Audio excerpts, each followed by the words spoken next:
This is the Law 401 podcast, legal issues decoded for you, brought to you by Roger Williams University School of Law. Hello, I'm excited to welcome you back to Law 401, Legal Issues Decoded, a new podcast from Roger Williams University School of Law for our second episode. Thank you all for coming back. We appreciate you. We're here to break down the legal issues headlines here in the state of Rhode Island and beyond. And I mean, you might be new this episode, so welcome, even if it's not back. My name is Nicole Dyszlewski, although I go by Nicole because my last name is hard to pronounce and to spell. And I am one of the co-hosts. I am a professor and an assistant dean for curricular innovation at Roger Williams University School of Law. And I'm also a really dorky librarian. And my co-host here is Michael. Hi, I'm Michael Donnelly-Boylen. I've been with the law school for 23 years. I am not a Rhode Islander, though. I'm a taxpayer for the last 22 years. And I am the associate dean for enrollment and strategic initiatives at the law school. As I said, I'm not a lawyer, so I bring a different perspective. I have a more political background. So I'm going to confess something to our listeners on the not a Rhode Islander. I do live in Rhode Island, where I've lived on and off since the year 2000, and I have never been to Mr. Lemon. What's Mr. Lemon? Have you been to Mr. Lemon? I have not. Have you been to Mr. Lemon? I have no idea what you're talking about. I have been to Mr. Lemon because it's around the corner from where I went to undergrad, Providence College in the Smith Hill neighborhood, and it is delicious. Is it as good as or better than Dell's? Better. Wow. I have and that's a hot take. Starting out with the hot takes. So Rhode Island finally rolled out the rules for recreational cannabis. Who can grow it, who can sell it, how the whole system is supposed to work. We may have been later than our neighbors to the north, but we've arrived clipboard in hand. But don't let the headlines fool you.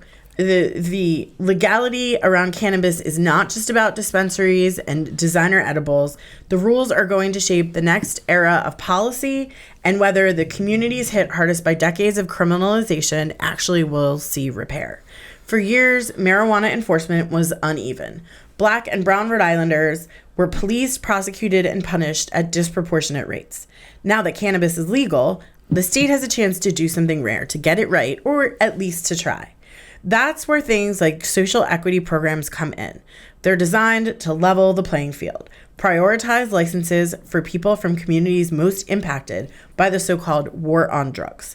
And then there's also the everyday user who might be listening, the person who just wants to know what's legal, what's not, and where to find a gummy that won't make them watch Half-Baked on repeat. Bottom line, today's conversation is about fairness, profit, and policies, and how Rhode Island decides to show up in a moment that could be more than just about revenue. So, Michael, let's break it down. So let's introduce our guest. First, we have Kim Ahern, who I've known now since she was a college student at Providence College back in the day, and Michelle Reddish, yes, who I'm meeting for the first time. Welcome. Can you both introduce yourself and tell us a little about yourselves? Sure. I'm Kim Ahern. I'm the chairperson of the Rhode Island Cannabis Control Commission. I'm the inaugural chairperson. We're a brand new public body in Rhode Island. I've been in this role since the summer of 2023. I'm a lawyer by trade. I went to Roger Williams Law after attending Providence College. And since then, I've basically only worked in Rhode Island state government in a variety of capacities. I started as a law clerk at the Rhode Island Supreme Court. I went from there to serve as a prosecutor at the Attorney General's office. I served there for just shy of a decade, serving under 3 different attorneys general, mostly specializing in sexual assault and domestic violence and trafficking type cases, what would be commonly referred to as SVU. In 2019, I went from the courthouse to the State House and started working for then Governor Gina Raimondo in her legal office and took on more and more policy roles there. 2020 hits and everything changes for everyone in the world, in particular in the governor's office with the COVID-19 pandemic. And in 2021, I stayed on during the time period when we had this unexpected transition from Governor Raimondo to Governor McKee, and served with him, eventually becoming his deputy chief of staff before taking on this role as the chairperson of the Cannabis Control Commission. Thank you. Well, and I'm Michelle Reddish. I attended Xavier University quite some time ago.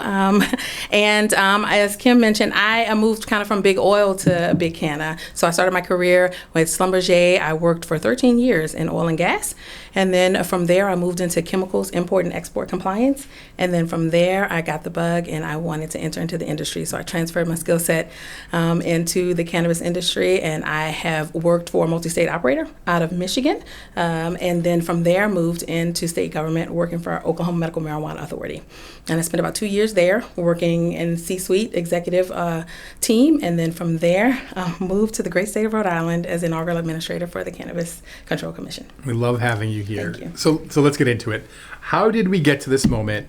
How did marijuana, a drug we were all warned about, become legal and acceptable? And can you also just talk a little bit about the word marijuana and how that can be problematic? Sure. I think I can take a first pass at that. I think how we got here is really a long history of over 20 years in Rhode Island, basically. Like many states, we started first with implementing a medical program. And so almost exactly 20 years ago, in 2005, the Rhode Island General Assembly took those first steps in passing the Medical Marijuana Act. The Hawkins and Slater Act is what it was called. And what that did was really open up the avenue for caregivers to grow, for patients to begin using legally, and to start to set the stage for what eventually would be what our adult use market to come would look like. And I say like many other states because I think many other states have followed this trajectory. And just in what you just said, like, sure, when we grew up, we were warned about different substance uses and amongst other things. And I think the slow progression in particular informed heavily by patients' experiences, by patients who used medical marijuana to truly assist with something, whether it's Parkinson's, multiple sclerosis, cancer, the side effects, the really detrimental side effects of chemo treatments. These are like the real life stories of patients that I've heard from just in the 2 years I've been here, knowing that it really predates me by many, many years. And so I think we started to see that progression and then recognize, wow, this has many different uses than are just, I think what we learned about growing up. And so I think that's how we started on this path in Rhode Island. And then, of course, and I think Nicole referenced this in her opening, we were following, I think, the trajectory of several other New England states as well. And then you start to really realize that states that legalize, and if you're one of them that does not, that you are missing out on a substantial amount of state general revenue that you can make by taxing this product. And so I think there's kind of different levels of this conversation that we can talk about, but I think those are kind of two things that stand out to me in the question you just asked.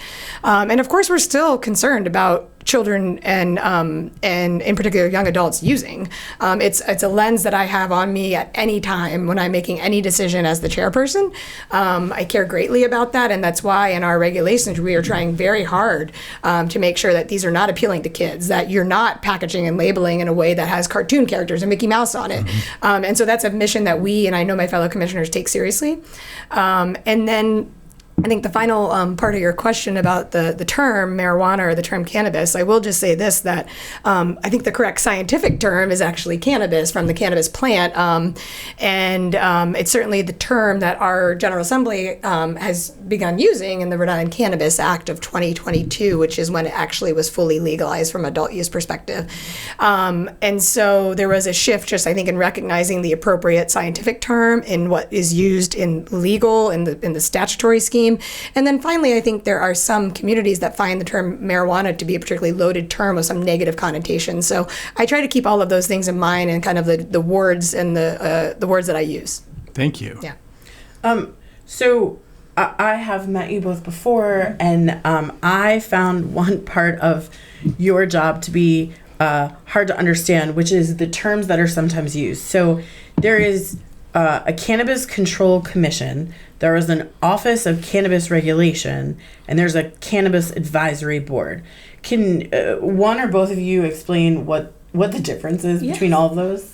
So I came on board with the Cannabis Control Commission at a time of transition. And so the Office of Cannabis Regulation is the former body that regulated cannabis in the state. And so with the Cannabis Act and what it allowed for is that upon the finalization of our regulations, the OCR, or the Office of Cannabis Regulation, becomes the Cannabis Office. And so the Cannabis Office at my leadership is governed by the Cannabis Control Commission. So the OCR no longer exists, and now we have the Cannabis Office under the direction of my myself, and we work very diligently alongside the commission chairperson Ahern and the part-time commissioners to really, breathe life, as Kim always says, into the Cannabis Act. Yeah, and I hop on there too with the Cannabis Advisory Board. So how I view it is kind of like the Cannabis Control Commission is the 3-person commission that sits on top, the top regulatory body for all enforcement, licensing, and decisions related to cannabis regulation in the state. I also do want to say, just because we are on this podcast, that our commission is a 3-person commission. My 2 fellow commissioners are Commissioner Robert Chakar and Commissioner Lai Odeyingbo, who are all proud alums of Roger Williams Law. That was not necessarily the intention of having this 3-person commission, but I did want to share that because it's a highlight I'm certainly proud of. And Michelle's spot on just to share kind of the commission sits on top. Michelle is the administrator, or some would call like chief executive leader of the cannabis office that is really kind of like the arm of operations of all things related to cannabis in the state. And then finally, kind of over here, we have the Cannabis Advisory Board, which is a 19-person body that is there to advise on key issues that I've already talked a little about, like keeping cannabis away from kids, social equity priorities, packaging and labeling. And so that's actually what it's been doing since it started forming about a year ago. And there are also a few Roger Williams Law alums on that body as well. So we're everywhere. I love that. I think I've probably admitted most of you. So what is the difference? And this is coming from that sort of my own perspective as the non-lawyer, right? Because terms get thrown around all the time. Yeah. What's the difference between legality, decriminalization, and compassionate care? Yeah, I think legality here can have layers of meaning, right? So in 2005, Rhode Island legalized medical use. So at that point, you had to have a documented reason to use that was, facilitated and implemented and approved by the Department of Health, informed by medical doctors. And that makes sense. And in, I think it was 2013, we decriminalized up to an ounce or a possession of marijuana. And so to me, that means not having a criminal penalty associated with using under that amount or having a possession under that amount. Meaning just there won't be a jail penalty or a fine or a probation associated with that. And then we, and this shows kind of the 20-year progression here. In 2022, the General Assembly actually legalized fully adult use, or what some people call recreational. I do try to say adult use, and I already talked about it earlier, because I think in this space words matter. That's in fact the purpose of your question. And we've been urged that we have so many public meetings. We hear from so many stakeholders and so many cross-section of interests at every single time we meet.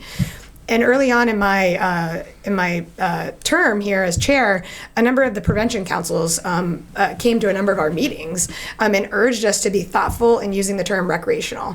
And by that they mean they don't want kids to think, oh, this is like Providence Rec League. Mm-hmm. And so I've been very cautious to try to use the word adult use if I can. And so in 2022, the General Assembly legalized full adult use, meaning the only parameters are you 21 or not? And that's diligently checked. If you haven't been into one of our state's dispensaries, that's a pretty, you have to check at the front door for your license. You have to show it. They document it, and so that's in my mind the progression from legalization to decriminalization to full legalization.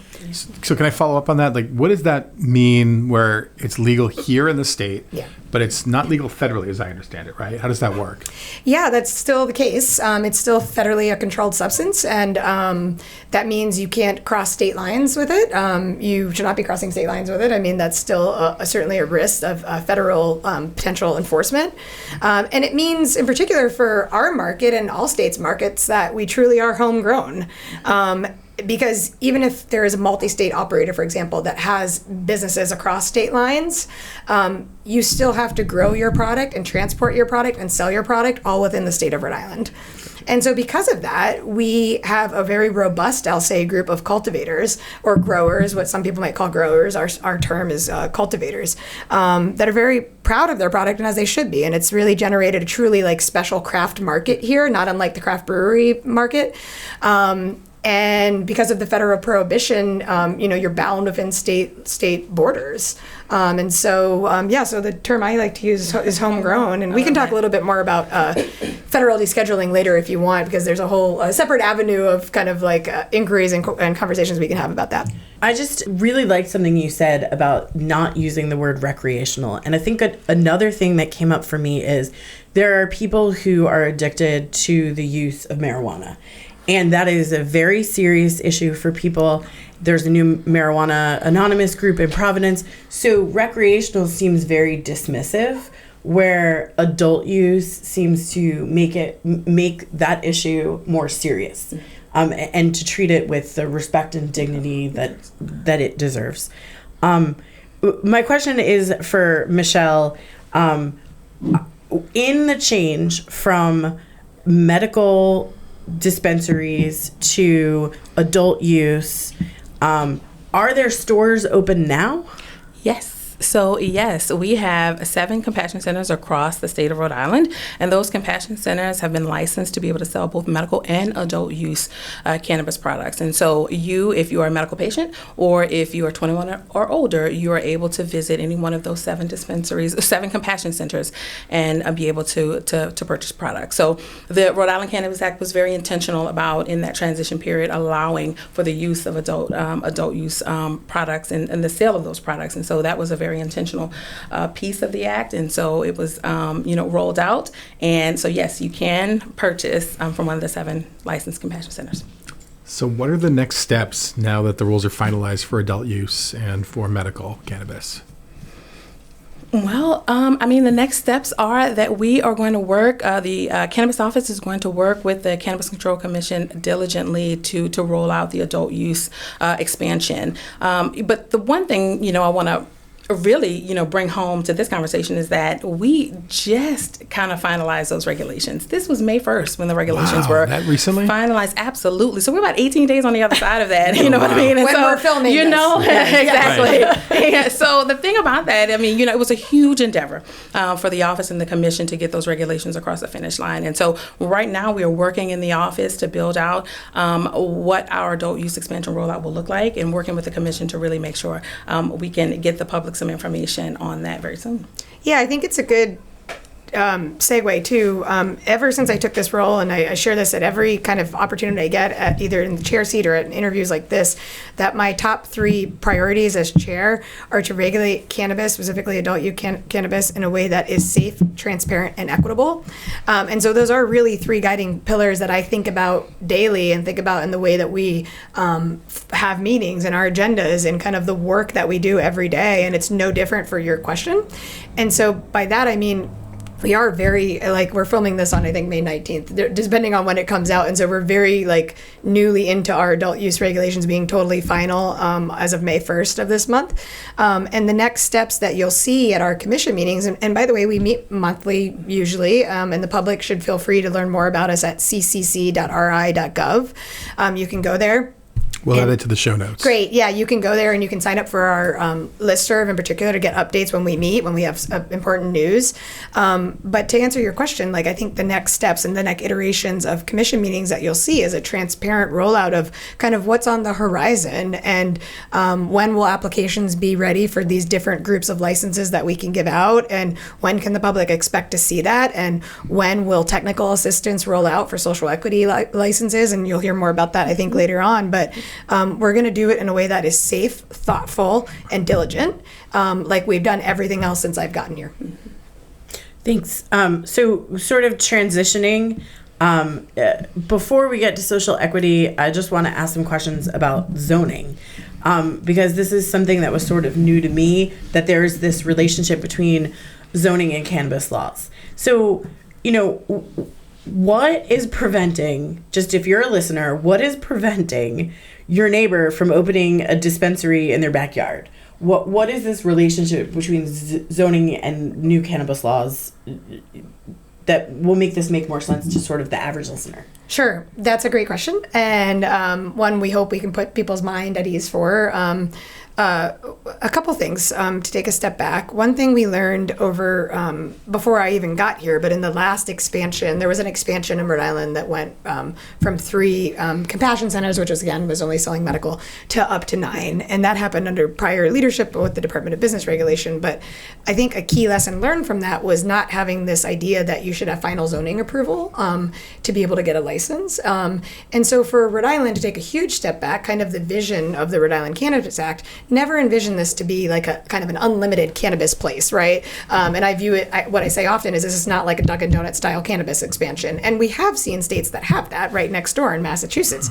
They have basically unlimited licensure. It depends. Obviously, you have to meet a number of their own qualifications and things like that. But it's not, just driving from where I live in Providence to the law school, I'm going to cut through Massachusetts and I'm going to see a few different cannabis shops on the way, depending on how traffic is on the Washington Bridge. And so hopefully you listened to episode 1 about the Washington Bridge. See, it was a nice segue. Thanks, Commissioner. Go back. No, but I'm serious. I am gonna see that. I'm gonna see a couple different cannabis shops just in like the Attleboro Seekonk area, things like that. And so in Rhode Island, our policymakers, I give them a lot of credit for this. They envisioned a slow, thoughtful expansion with up to 24 stores being spread out over 6 geographic zones. I know this is a long way to get to your question, but one thing we learned in our studies of prior expansion and our studies of other states and meeting with other states, which is a lot of what we've been doing over the past 2 years, is this is important. It's important for an applicant to come to us and show us that they are able and ready and willing to open before we say, yes, go. And so part of that for my analysis was having final zoning approval. And I think this is important too, because it answers your question. At the end of the day, it's going to be up to an individual city or town what their own zoning laws are and what their own zoning ordinances are and where you're allowed to have mixed use, where you're allowed to have commercial activity like this. And I think most neighborhoods can hopefully put their mind at ease that like their zoning won't have that just naturally about how zoning has evolved in the state. But obviously it's going to be up to each city and town to do that. And I will say too that where we're coming from, that's the benefit of Rhode Island. We can work closely with the League of Cities and Towns, which is we've already been doing, and Administrator Reddish can talk about that too. And also, Governor McKee is the governor who actually signed this Rhode Island Cannabis Act into law, and he's a former mayor. And so he's convened several of the cities and towns to hear presentations directly from us. And so we're really kind of trying to be as open, neighbor-minded as possible for all of our cities and towns. And the other thing I would share too is that in the Cannabis Act, one thing that already happened was cities or towns that did not already have a compassion center in it were given the ability and did in fact vote. So every voter in Rhode Island that lives in a city or town that didn't already have cannabis was given a ballot, right, 2-3 years ago and said, do you want adult use stores, retail stores in your city and town? And 6 towns in Rhode Island voted no. And so I think that's the other kind of part of your answer. It's not just the concern that a cannabis store will pop up in your backyard, but also you can be intentional about this and move to a town or live somewhere where it doesn't allow it just by nature of their vote. So I do want to hear more from you sort of on this, but I also just want to say, so what I'm hearing you say is that cannabis isn't happening to your town. Your town is taking an active part in deciding whether this is something that they want based on their zoning laws, based on the leadership at that town. Depending on how your town is set up. Yes. But no one can say like, oh, somebody did this bad thing to us. Yeah. Instead, it's a process that the town is very much involved in. Right. Yeah. And to give a kind of alternative lens to that as well, 2 things. One, the tax revenue that I referred to at the beginning, cities and towns get a portion of that, I think 3%. And if our office, it's a separate office in Rhode Island that actually maintains kind of a public update on this, which is the revenue that goes, the local excise revenue that goes to cities and towns. Some cities and towns in Rhode Island are getting up to $1 million. And that's nothing to, that's like an important amount of money for some of them to balance the bottom line. And then the other thing, when you actually go out and visit our dispensaries, our like our hybrid compassion centers that Administrator Reddish was talking about, some of these are very good neighbors to their cities and towns, and have actually done a number of great things in some of these communities, like whether it's increased lighting, increased traffic control, like better street access. It kind of like all the things that it's really up to them to share. But just from visiting firsthand and seeing that and talking to local municipal leaders, I think it can be the flip side of your question as well. Absolutely. How's the pushback been from cities and towns? Has there been some at this point? That's a great question. And the answer is no. Honestly, we have had tremendous outreach from the office to our stakeholders, and we have had a great reception. As Kim mentioned, we most recently met through the governor's office with some municipal leaders, and we had great feedback. And then now we're going to take that to the League of Cities and Towns and really, really talk to our municipal leaders and let them know what's coming, what they need to prepare for, and how they need to prepare. And so we have not had any pushback. It's been awesome reception and just really great collaboration with the CCC, the Cannabis office, and municipal leaders. It's just been awesome. I love that. It seems like you learned from a lot of the lessons from other states, especially Massachusetts, where I've seen it roll out, and it's everything from towns going absolutely crazy about not wanting it, or towns like Provincetown where I vacation, where there's just like, I think 7 dispensaries in a tiny little 6-block radius. So I want to follow up on that. So there's going to be 24 licenses in these 6 zones. How far might someone need to travel to go to a dispensary once like all 24 are distributed? Yeah, it's a good question. It's one that like begs the kind of Rhode Island mentality, like how far can we travel? Exactly. How many bridges do I have to cross to get my Because cannabis? right now you don't. Right now with just the 7, depending on where you live, you don't have to drive that far. I will say I caution. I'm a little like in just saying that, but I caution a little bit because of some of our patient community that actually does have kind of a barrier sometimes, especially in some parts of northern Rhode Island and South County Rhode Island, where I live in Providence. There's a pretty close proximity of options to buy. So, and to answer your question about the future expansion, the market in part will have to dictate that answer for us, which by that I mean it's hard to know at this moment before we have applications open where those applications are from and which cities and towns, but it's something I think my commission will look at closely and be like thinking about cautiously, to not have too many in one area, but also to make sure we're caring about what you said too, like how far is the geographic distance between these zones. So one of the things I've loved about the national movement towards legalization has been the movement towards social equity programs, right? This seems like the first time we've truly looked at, I'm sure when Prohibition ended, no one was thinking along those terms.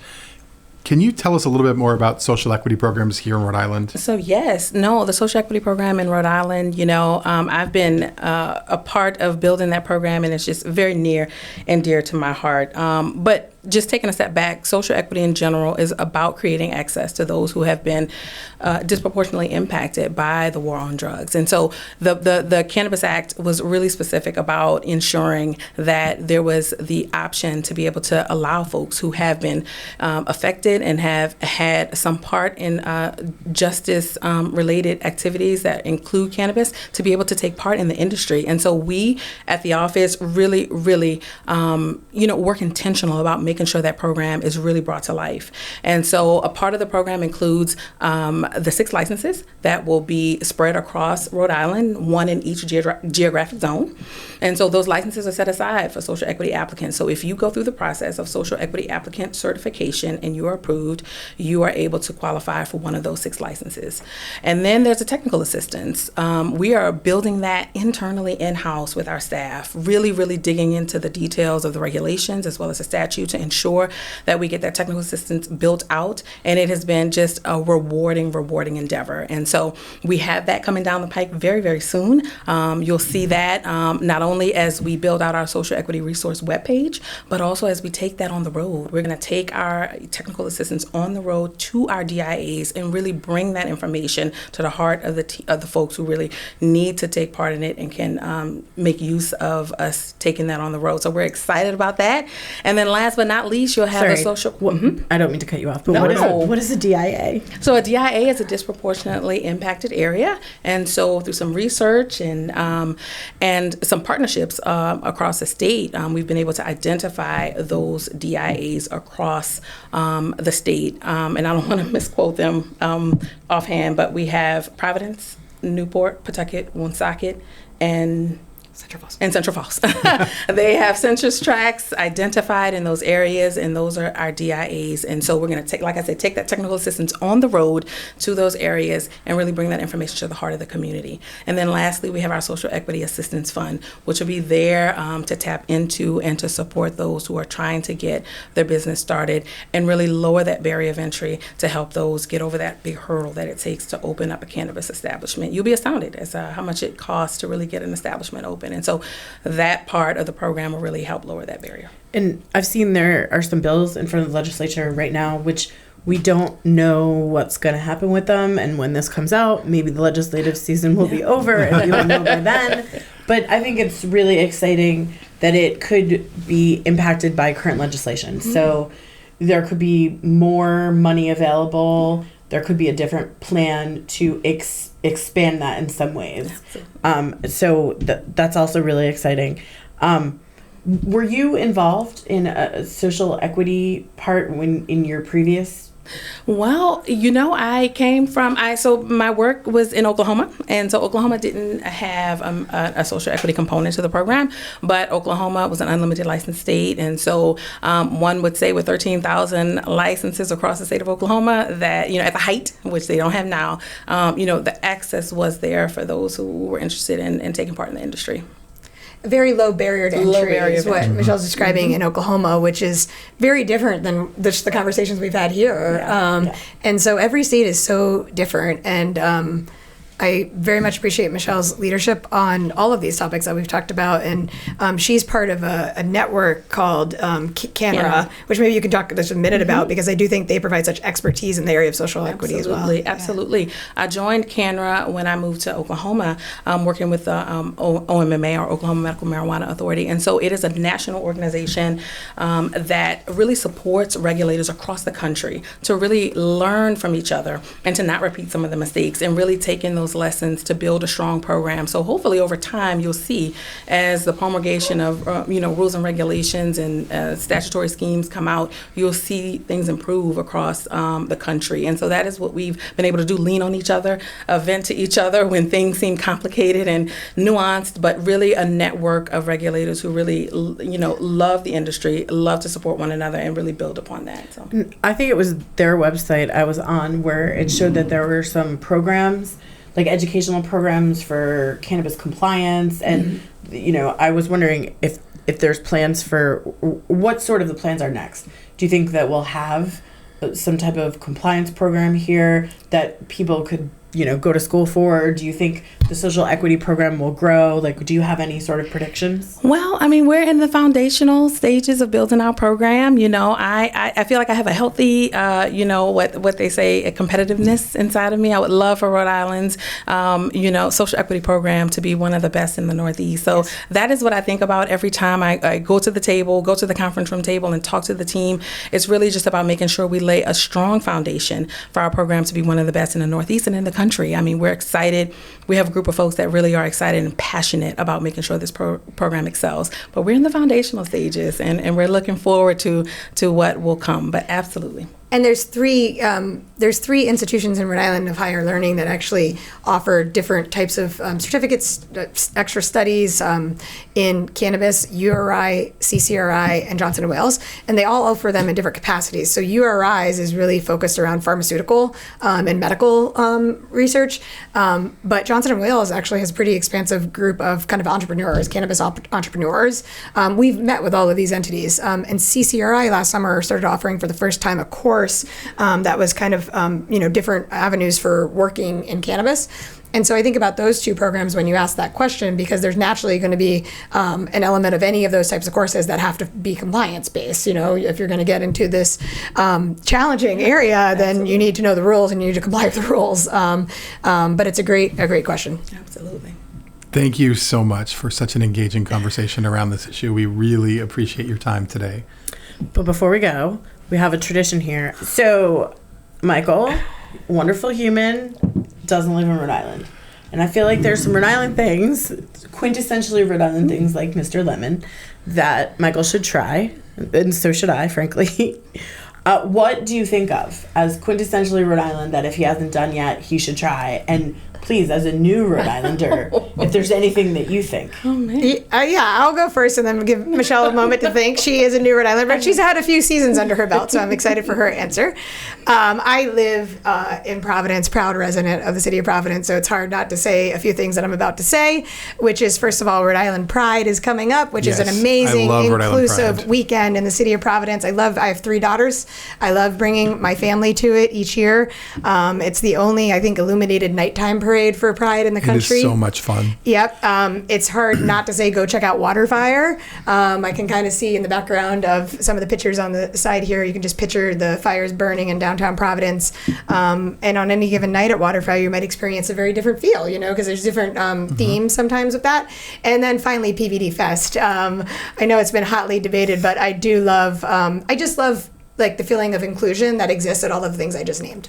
I love the fact that I've worked here an awful long time and I've been to 2 out of the 3. So PVD Fest is now on my list. Okay, great. Phenomenal. Well, I have to say, I was thinking, where have I been multiple times? And I'd have to say, my kids and I have visited Newport. We've walked the streets of Newport a couple times since I've been here. And so I'd have to say, walking the streets, getting something to eat, Newport is just the place to be, in my opinion. I love Newport. Yes. Great answer. Yes. Yeah.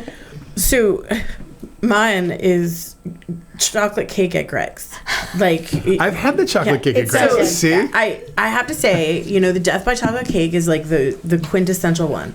My hot take on this is I prefer on 1 month a year during October for breast cancer awareness, they turn their white cake pink. Oh, wow. And I think it tastes better in October. Like, I don't know if like pink food coloring is more delicious, Exactly. but I think the month of October, Aren't they trying to you ban all that? think I'm crazy. The month of October, we're going to need to go get some delicious that. pink cake. And a portion of the proceeds goes to Greg, but the other portion goes to breast cancer awareness. I'm on it if the red dye is still legal at that point. We'll see what happens. Well, thank you again. We hope you'll take the time to rate us, share us with friends. Look in our show notes. In our show notes, you will find the opportunity to reach out to us via email if you have ideas for future episodes, or if you have future ideas to school me on how to be a better Rhode Islander. Thank you all for joining us today. We really appreciate your Thank you for time. having us. Thank you. Thanks for tuning in to the Law 401 Legal Issues Decoded podcast from Roger Williams University School of Law. We'd like to thank our guests on today's show. The Law 401 podcast wouldn't be possible without the generous funding from the Hassenfeld Family Foundation. We'd also like to thank our executive producer from RWU Law, Helga Melgar, the RWU Marketing and Communications team, and our production partners, Focus Forward Media and the Half Street Group. The opinions expressed on this podcast are those of the hosts and guests and do not necessarily reflect the views of Roger Williams University or our partners. For more Law 401 episodes and updates, visit law.rwu.edu, YouTube, or follow us wherever you listen to your podcasts.